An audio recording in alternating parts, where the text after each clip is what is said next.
Les amis, j'espère que vous allez bien et que vous avez passé une excellente journée. Bon, bah écoutez, je vais vous parler bien sûr, non pas d'un match, pas le débrief d'un match, mais le débrief du nombre de blessés qu'il y a eu pendant toute cette trêve internationale. Franchement, ça a été une hécatombe, une catastrophe pour beaucoup de clubs, enfin beaucoup de joueurs déjà, et beaucoup de clubs et beaucoup d'équipes internationales. Donc je vais vous faire la liste, tout simplement déjà de ceux qui sont blessés à la trêve internationale. Du coup, à United, on a Onana, gardien de but. Deuxième joueur de United, Rashford. C'est deux joueurs, je ne savais même pas qu'ils s'étaient blessés. Je vais l'apprendre un instant. Et on a City, Haaland qui s'est blessé aussi pendant. En plus, malheureusement pour lui, il s'est fait éliminer. Du coup, il ne jouera pas l'Euro. Mais bon, il s'est quand même blessé, je crois, si je ne me trompe pas, à la jambe. On a Vinicius, on va du côté du Real maintenant. Vinicius qui s'est blessé très gravement à la cuisse. Apparemment indisponible jusqu'à fin décembre, voire peut-être même janvier. Kamavinga, rupture des ligaments. C'est pas les croisés, mais je crois que c'est les extérieurs ou je sais plus quoi. Enfin, blessure en tout cas au genou. Et lui aussi, il en a eu pour une bonne période, je crois, de minimum 3 mois. Et le Real, ils ont une sacrée liste déjà de blessés.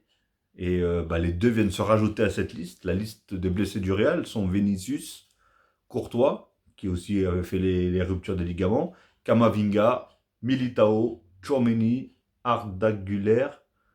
Alors, Arda Güler, je ne sais pas qui c'est, je crois que c'est un jeune, et d'après ce que j'ai compris aussi, lui aussi, énormément de blessures. Après, on a Kepa, Ceballos, et pour le dernier, Bellingham. Bellingham qui s'est blessé, je crois, euh, comment ça s'appelle, à l'épaule, mais qui d'ailleurs n'a même pas participé aux matchs internationaux. Donc là, je vais retourner à la liste, hein, parce que là, le Real, ils sont pris très cher, hein, et surtout que c'est vraiment, vraiment des grosses pièces maîtresses. Kamavinga titulaire, Vinicius, c'est un apport offensif, un énorme apport offensif, en sachant que ils ont déjà des problèmes en attaque, parce qu'ils n'ont pas de vrai numéro 9. Alors si en plus il leur manque Vinicius, qui lui fait des différences, etc. Donc ça va être très compliqué, hein, que ce soit déjà pour le championnat, qui en plus le Barça leur colle aux fesses. Il y a la Champions League, il y a les matchs retour de la Champions League, donc à voir, tout simplement. Après, on a Zaïre Emery avec le PSG, entorche de la cheville, premier match avec l'équipe nationale bah, de la France, hein, avec l'équipe 1, et qui s'est blessé suite, en plus, première titularisation, premier match et premier but. Et c'est sur son premier but qu'il se mange un sacré coup au niveau de la cheville, en même, pendant l'action du but, tout simplement. Et du coup, il a une période, je ne sais plus de combien de temps aussi d'indisponibilité, donc il faudrait qu'il revienne vite. Parce que nous aussi, hein, le PSG, on a une petite liste aussi qui moi, je suis supporter bien sûr du PSG. On a une petite liste d'absents et de blessés. Donc on a Zaire Emery, on a Danilo, Lavas, Asensio et Nuno Mendes. Et donc voilà, on a certains joueurs qui sont titulaires et qu'on aimerait bien récupérer en temps normal, tout simplement. Donc, au lieu que l'infirmerie rétrécit, enfin la liste de l'infirmerie rétrécit, et non, malheureusement, à cause de cette foutue trêve internationale, elles ne font qu'augmenter. Après, on va passer du côté de Barcelone. Barcelone, on a Ter Stegen qui a apparemment problème de dos, problème lombaire, si j'ai bien compris. D'ailleurs, c'est pas la première fois déjà. Je crois qu'il n'y a pas si longtemps que ça, il avait déjà eu ces problèmes de dos.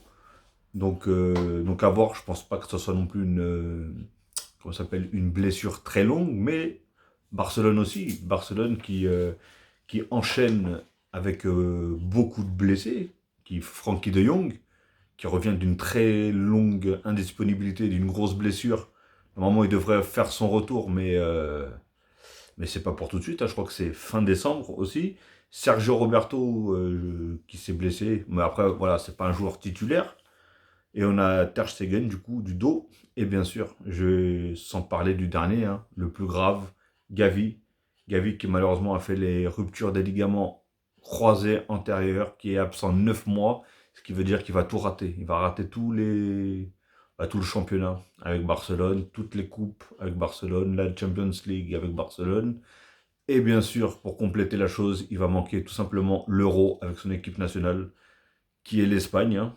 Il s'est blessé tout seul. Alors, est-ce que c'est suite à de la fatigue, on ne sait pas du tout. Franchement, il s'est fait ça tout seul. Il a eu une espèce de torsion, on ne sait pas si son pied est resté bloqué sur la pelouse et du coup son genou il a tourné.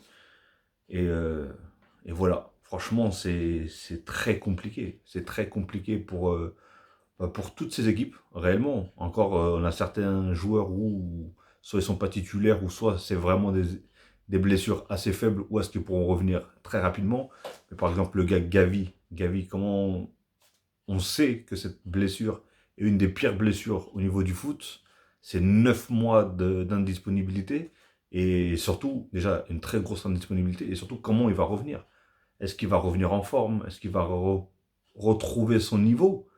Parce que, comme vous le savez, la plupart des joueurs qui ont eu cette blessure-là, très rares sont revenus et ont repris leur niveau, hein. Donc, à voir. Franchement, à voir, parce que Gavi, c'est quelqu'un qui... j'ai pas regardé tous les matchs de Barcelone, mais je sais qu'ils étaient déjà dans une période assez difficile. Ils arrivaient à gagner des matchs, mais un peu à l'arrache. Et on va dire qu'avec le nombre de blessés qu'il y avait, parce qu'il y avait Pedri qui revient aussi d'une très longue blessure, et qui, le temps de revenir, le temps de se réadapter, il faut un petit peu de patience. Et c'est Gavi, du coup, qui tenait le FC Barcelone. C'est Gavi qui tenait le milieu de terrain du FC Barcelone. Et il faisait un début de saison extraordinaire. Donc c'est vraiment triste. C'est vraiment triste pour lui, mais même pour tous les joueurs, hein. Franchement, je peux être parisien, même si en Liga, j'ai quand même une préférence pour Barcelone. Voilà, je suis dégoûté pour tous les joueurs qui sont blessés.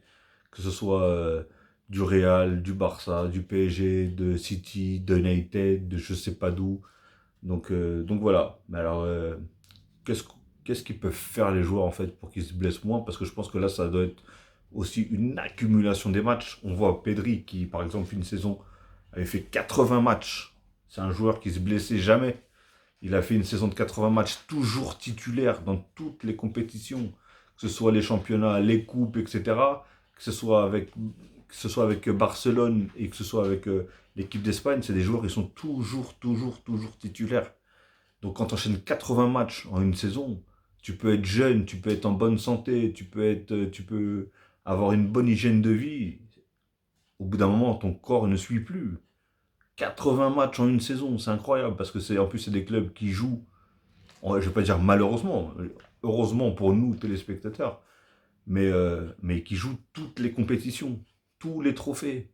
Et la plupart, ça va jusqu'en finale, par exemple sur des grosses compétitions, ça va peut-être en finale, en quart de finale. Donc voilà, c'est une accumulation de matchs énorme, énorme. Et au bout d'un moment, bah voilà, hein, plus rien ne tient, et forcément après comme par exemple Pedri, il a fait 80 matchs dans la saison, et la saison d'après, il a accumulé un nombre de blessures, ça s'arrêtait jamais en fait.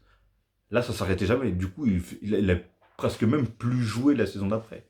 Parce que tellement qu'il a accumulé de blessures. Donc voilà, en tout cas, je souhaite un bon rétablissement à tous ces joueurs-là. Franchement, je vous dis, hein, que ce soit dans n'importe quelle équipe, hein, on peut supporter une équipe, mais quand il y a un joueur blessé, il n'y a plus de couleur, il n'y a plus d'équipe, il n'y a plus de rien. Donc, euh, donc voilà les amis, en tout cas, j'espère que vous avez apprécié cette vidéo. N'hésitez pas bien sûr à liker, à commenter et à partager.